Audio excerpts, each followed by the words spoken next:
Welcome back to our channel, where we dive into the issues shaping our nation's future.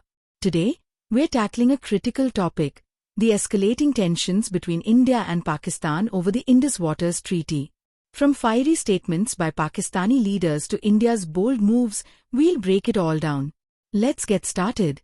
The Indus Waters Treaty, signed in 1960, has long governed how India and Pakistan share the waters of the Indus River system. But in April 2025, India suspended the treaty after a horrific terrorist attack in Pahalgam, Jammu and Kashmir, which killed 26 civilians. Pakistan's Bilawal Bhutto-Zardari, chairman of the Pakistan People's Party, didn't hold back.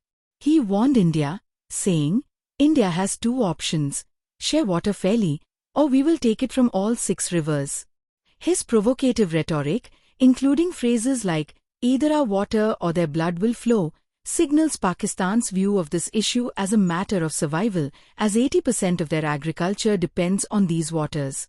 Bhutto called India's suspension illegal and even raised the spectre of war, claiming it violates international law. This aggressive stance sets the stage for heightened tensions. What does the world's superpower think of this escalating dispute? Surprisingly, the United States has remained silent on Bhutto's specific comments. Despite extensive searches, no official statement from the US State Department or government officials has surfaced regarding Bhutto's threats.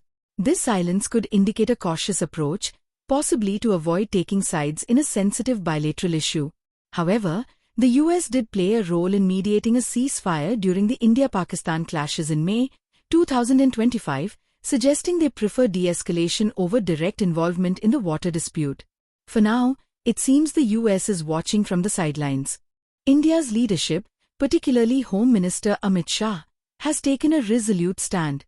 In a June 2025 interview with the Times of India, Shah declared, "No, the Indus Waters Treaty will never be restored." He went further, stating, "We will take water that was flowing to Pakistan to Rajasthan by constructing a canal. Pakistan will be starved of water that it has been getting unjustifiably." Prime Minister Narendra Modi echoed this sentiment earlier, famously saying, "Blood and water cannot flow together." These statements reflect India's determination to prioritize its own water needs and send a strong message to Pakistan, especially after the Pahalgam attack, which India attributes to Pakistan-backed militants.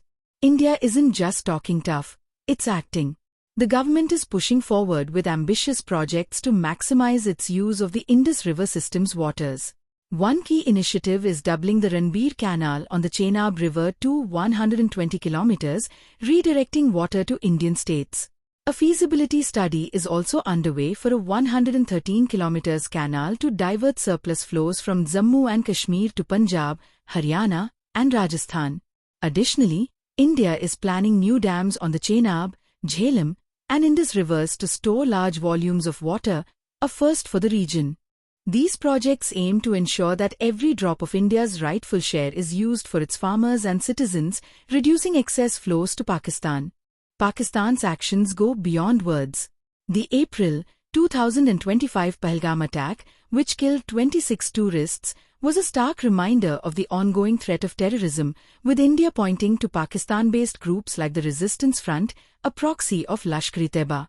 Tensions escalated further in May 2025, when India launched airstrikes and drone attacks on alleged terrorist sites in Pakistan, followed by Pakistan's retaliatory strikes. This 4-day conflict, the most intense since 1971, ended in a fragile ceasefire. So, how should India respond? First, continue diverting Indus waters to states like Rajasthan, as Shah outlined, to assert control over our resources. Second, strengthen military presence along the line of control to deter further aggression. Third, intensify counter-terrorism operations to neutralize threats from across the border. Fourth, rally international support to isolate Pakistan diplomatically, highlighting its role in terrorism. Yet, as a responsible power, India should keep dialogue channels open to prevent a full-scale conflict, especially given both nations' nuclear capabilities. A balanced approach, firm yet prudent, is key. The Indus Waters Treaty dispute is more than a water issue. It's about India's sovereignty, security, and future. From Bhutto's threats to India's bold projects, the stakes are high. As nationalists, we stand for a strong India that protects its interests while seeking peace. What do you think India should do next? Share your thoughts in the comments, and don't forget to like and subscribe for more updates on our nation's journey.